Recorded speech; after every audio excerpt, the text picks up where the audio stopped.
बिस्मिल्लाहिर्रहमानिर्रहीम। अस्सलाम वालेकुम। मैं हूं मोहम्मद उस्मान और आप देख रहे हैं प्रोग्राम हरफराज और या मकबूल जान के साथ। नाज़रीन, आज पार्लियामेंट के अंदर मिनी बजट के हवाले से धुआंधार बातें हुई, अपोजिशन की तमाम तर तजावीज़ मुस्तरद कर दी गई और अभी तक मामला जो है वो जारी है। और हुकूमत का ये कहना है कि जो ज़िमनी बिल है इसमें महंगाई का कोई ऐसा तूफ़ान नहीं आएगा और आवाम को रिलीफ मिलने के भी हुकूमती दावे किए जा रहे हैं, जबकि अपोजिशन का कहना है कि महंगाई मज़ीद कंट्रोल से बाहर हो जाएगी। साथ ही आज परवेज़ खटक साहब वज़ीर दिफा हैं, बयान ये किया जा रहा है कि पार्लिमानी पार्टी के इजलास में आमने सामने हुए वज़ीर आज़म इमरान खान के साथ तल्ख जुमलों का तबादला हुआ, इजलास से उठ के आ गए और वज़ीर आज़म साहब ने यह तक कहा कि अगर आपको मैं पसंद नहीं हूँ तो मैं हुकूमत किसी और को दे देता हूँ। मामला आखिर इस हद तक पहुँचा क्यों? बाद में इजाज़ के तरदीद की परवेज़ खटक साहब ने कि मैंने दो टोक बात तो अपनी ज़रूर की है, लेकिन मीडिया ने इसको मामले को बढ़ा चढ़ा कर पेश किया। आखिर ये मामला तो इस नहज पर क्यों पहुँचे और आज पार्लियामेंट में क्या होता रहा, इसका जायज़ा लेंगे प्रोग्राम के अंदर। और साथ ही जिक्र करेंगे क्रिप्टो करेंसी, आखिर स्टेट बैंक ने सिफारिश क्यों की है इसमें पाबंदी लगाने की और कानूनी हैसियत इसकी है क्या? अगर गैर कानूनी है तो फिर इसका खुलेआम कारोबार किस तरीके से हो रहा है और काम किस तरीके से चल रहा है, इस पर अपडेट करेंगे। और साथ प्रोग्राम के आखिर में जिक्र करेंगे अफ़गानिस्तान का कि अफ़गानिस्तान अपने जो पैसे हैं जिस पर कब्ज़ा है अमेरिका का, यूरोपीय मुल्कों का, वो वापस क्यों नहीं ले पा रहा और उसके नतीजे में कौन कौन सी माशी मुश्किलात का सामना है, किस तरीके से माशी खुद मुख्तारी का हामिल हो सकता है अफ़गानिस्तान, इस पर करेंगे। बात बढ़ते हैं पहले मौजू की जानिब।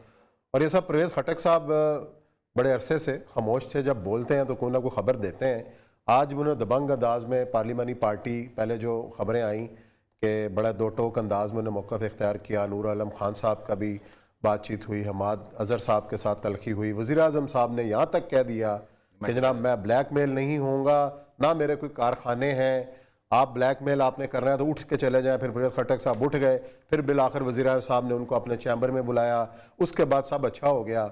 और परवेज़ खटक साहब जो अभी आपने गुफ्तगू सुनी कि जी बिल भी आसानी से जो है वो पास हो गया, तो अपोजिशन की तो शिकस्त हुई, हुकूमत जीत गई, लेकिन जो अंदर इख्तलाफात हैं उसका कोई असर बराह रास्त अपोजिशन पे पड़ता नज़र नहीं आ रहा कि अपोजिशन खुश तो हो रही है लेकिन कुछ कर नहीं पा रही। अगर तो आप ये समझते हैं कि वो लड़ेंगे तो हम कामयाब हो जाएंगे, तो ये तो बहुत बड़ी गलतफहमी है आपकी। ये तो पॉलिटिक्स में वो तो फिर अपनी लड़ाई रोज़ रोज़ करते रहे, यही हो रहा है। गुज़श्ता 3 साल, अब देखें 4 साल तकरीबन पूरे करने वाला है इमरान खान, ठीक, पीछे 1 साल का अरसा रह जाएगा और 1 साल मतलब वाहिद, शायद अगर वो पूरे कर गया तो वाहिद पाकिस्तान का प्राइम मिनिस्टर होगा जो कि 5 साल पूरे करेगा, वरना किसी ने भी पूरे नहीं किए। अच्छा, थोड़ा कोई तो इसका मतलब यह है कि वो किस तरीके से पूरे कर रहा है। आप खुद सोचें कि हमेशा एक आर्टिफिशियल सा क्राइसिस क्रिएट होता है।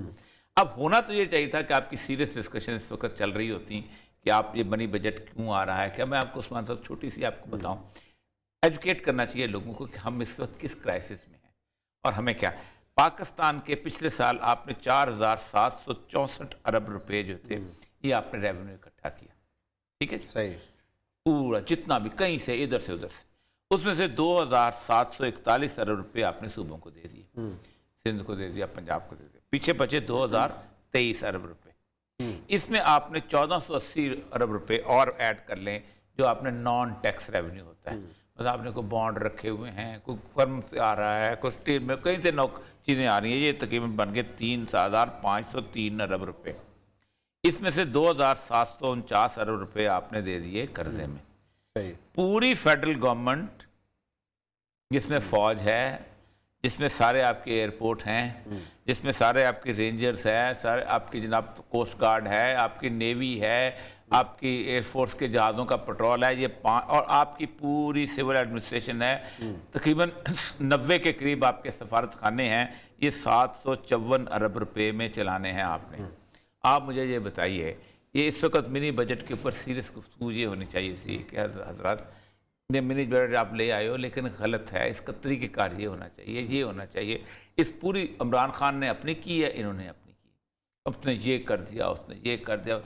किसी बंदे को मतलब हालत हमारी बिल्कुल ऐसे ही है कि एक आदमी सुबह बाज़ार जाए और 500-550 रुपया उसकी मजदूरी इकट्ठी करे कि शाम को बच्चों को रोटी दूंगा, और दरवाजे के ऊपर कर्ज का खड़े हों, वो 570 रुपये उसके छीने उसके जाओ। हमारी इस वक्त हालत ये है पाकिस्तान की इकॉनमी की। इस वक्त अगर कोई शख्स ये सोचता है कि हमारे यहाँ डेमोक्रेसी आएगी तो फंडामेंटल ह्यूमन राइट्स आएंगे तो फलाना आएगा, جب بھوک سے بچو گے تو کچھ آئے گا نا.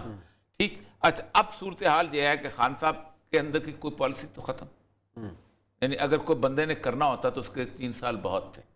3 سال بڑی چیز ہوتے ہیں کسی ملک کو کسی غلاظت سے قرض کی دلدل سے نکالنے. لیکن ہمارا خیال یہ ہے کہ خان صاحب بھی سمجھتے ہیں کہ جناب صحت کارڈ ہم نے دے دیا تو ہم کامیاب ہو جائیں گے, اگلا الیکشن بھی ہمارا ہے. اتنی بڑی انہوں نے بے نظیر کو انکم سپورٹ بے نظیر انکم سپورٹ سے وہ ان کو انہوں نے قاصر بنگالی صاحب ہوتے ہیں ہمارے دوست ہیں, ان کو انہوں نے کہا کہ نہیں یہ اس طرح کریں گے. 1000 روپیہ بھی جس کو مل گیا تو بے نظیر کی تصویر ہے تو ایک وہ سندھ سے باہر 1000 دو یا نہ دو وہ اس نے دینا ہی دینا. سندھی بیچارہ ایسا جسے کہتے ہیں ذوالفقار علی بھٹو کی اس کے شہر میں مبتلا ہے, اس میں مبتلا ہے. پھر اس کے بعد بی بی کی اپنا شخصیت تھی نہیں, اس کے ساتھ چلے بھی گئے, شہادت بھی ہو گئی نا. مطلب میں آپ کو بتاؤں اگر بے نظیر جو تھی وہ اگر وہ اس طرح نہ جاتی تو بے نظیر ایک وقت ایسا آ جانا تھا کہ بے نظیر بھی ویسے ہی ہو جاتی جیسے عام سارے, کیونکہ بے نظیر نے کوئی پاکستان کے لیے کوئی بحال تو نہیں کرا. آپ دیکھیں پاکستان کے اندر جب بے نظیر کو اقتدار ملا ہے تو 17 ارب روپیہ تھا ہمارا ڈالر تھا قرضہ, اور اس وقت 121 ارب ہو چکا ہے. آپ کا بھی پاکستان کا ڈیٹ کلیکٹر دیکھیں نا, جیسے میٹر گرتا ہے نا ایسے 1 منٹ کے بعد پیسے آپ کے بڑھ رہے ہوتے ہیں قرضے کے. اتنا بڑھ رہا ہے. 17 ارب 1.58% قرضہ تھا صرف اور صرف اس وقت. تو کوئی اتنا بڑا کام تو نہیں کیا. لیکن ظاہر بات ہے پاکستان میں مسئلہ سارے ہمارے ایک ٹیچر ہوتے ہیں آرتھر لیونگسٹون, بڑے مزدار کے آدمی تھے پاکستان لاہور میں بڑا عرصہ رہے. وہ کہتے ہیں پاکستان بڑا مزدار ہے, یہ قبرستان ہے. سوشلزم لاؤ دفن کرو جھنڈا گاڑ دو, ٹھیک ہے. اس کے بعد کمیونزم لاؤ جمہوریت لاؤ جھنڈا, قبر پرستی ان کے ہاں کمال کی ہے, ہر نظریہ یہاں دفن. میں صرف یہ کہہ رہا ہوں کہ اب آج جو ہوا 3 بجے کے قریب آپ کو پتا بریکنگ نیوز شروع ہوئی. فیروز خٹک یہ ہو گیا وہ ہو گیا, اس نے کہا یہ تو پہلا بارش کا پہلا قطرہ ہے, یہ اب کمال ہو جائے گا. پہلا قطرہ تو کسی نے نہیں کہا, لیکن نہیں میں نام نہیں لینا چاہتا. شامی صاحب کے پروگرام میں ایک بہت بڑے صحافی آئے تھے, وہ کہتے ہیں یہ بارش کا پہلا خطرہ ہے. جب قطرے گرنے تو ایک دم ہی گرنے ہیں, ان کو کسی کو پتہ ہی نہیں. عثمان صاحب مجھے یہ بتائیے کہ آپ یہ 754 ارب کے ساتھ آپ مجھے یہ بتائیے کون برداشت کرے گا کہ عمران خان اس طرح کی کام کرے, یا کون برداشت کرے گا کوئی دوسرے آ کے للے تلے کرے, جب آپ کا میئر ایگزسٹنس خطرے میں پڑ جائے. میری اور آپ کا مسئلہ نہیں ہے. ہم اپنا وہ امام خمینی ایک شعر پڑھتا تھا کہ الزلزلہ ترسند ہما کوخ نشینہ, کہ زلزلے سے وہ ڈریں کہ جو محلوں میں رہتے ہیں. وہ خانہ بدوشاں غم سیلاب نہ داریں. میں تو خانہ بدوش ہوں, میں تو سیلاب سے نہیں ڈرتا. سیلاب بھی خیمے کے نیچے سے گزر جاتا ہے, خیمہ اس کے اوپر تیرنے لگتا ہے, خیمہ کشتی بن جاتا ہے بعض دفعہ. تو ہمیں تو کوئی پرواہ نہیں. لیکن جن لوگوں کے اتنے بڑے بڑے مربع بنائے ہوئے ہیں, جنہوں نے گھر بنائے ہوئے ہیں, جنہوں نے کاروبار بنائے ہوئے ہیں, جن کی امپائر بنی ہوئی ہیں, ان کو تو خوف ہے. اور وہ خوف میں 2 طرح کے لوگ ہیں. ایک تو وہ ہیں کہ جن کے باہر ہیں چلے گئے, ایک وہ ہے کہ جن کے سارے کے ساری وابستگی یہاں فار ایگزامپل ہمارے عسکری ادارے ہیں, ان میں اکثریت لوگ جو ہیں وہ ان کے سارے کو سارا انٹرسٹ یہی ہے کہ وہ اگر سٹیک نہیں, کیونکہ ان کا سٹیک سب سے بڑا سٹیک یہی ہے کہ یہ ملک ہے تو ان کی ایگزسٹنس ہے, یہ ملک نہیں ہے تو ان کی ایگزسٹنس ختم ہو جائے گی. کوئی اور آئے گا ظاہر بات ہے, خدا نہ خواستہ اللہ نہ کرے ایسا وقت ہے تو پاکستان کی فوج تو نہیں رہے گی نا. نہ پاکستان کی فوج کے وہ سارے کے سارے معاملے رہیں گے, نہ آرمی ویلفیئر ٹرسٹ رہے گا, نہ کوئی اور چیز رہے گی. تو ان کے لیے تو مسئلہ یہ ہے کہ 754 ارب لینے کے لیے اگر دنیا کی قوتیں دوڑی ایک چیز پیش ہوگی جیسے باقی دنیا کے اندر ہوتا ہے تو ہمارے ساتھ بنے گا کیا.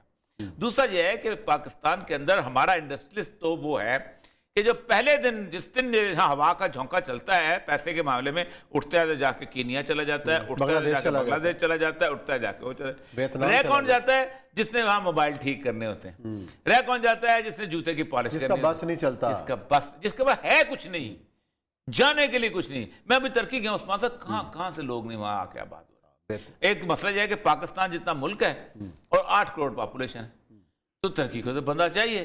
ترکی کو تو واسٹ لینڈ ہے. اب جہاں سے اردبیل سے شروع ہو جائیں اور وہ کونیا تک آتے آتے انکرا تک آتے کیا جنگل بن گیا ہے وہاں پہ, فلیٹوں کا ولاز کا. جی وہ اسی استنبول کے اندر ہی انڈیا سے لوگ پاک مسلمان بڑے دربدر لوگ جو ہے وہ آ رہے ہیں وہاں پر ٹھہرے.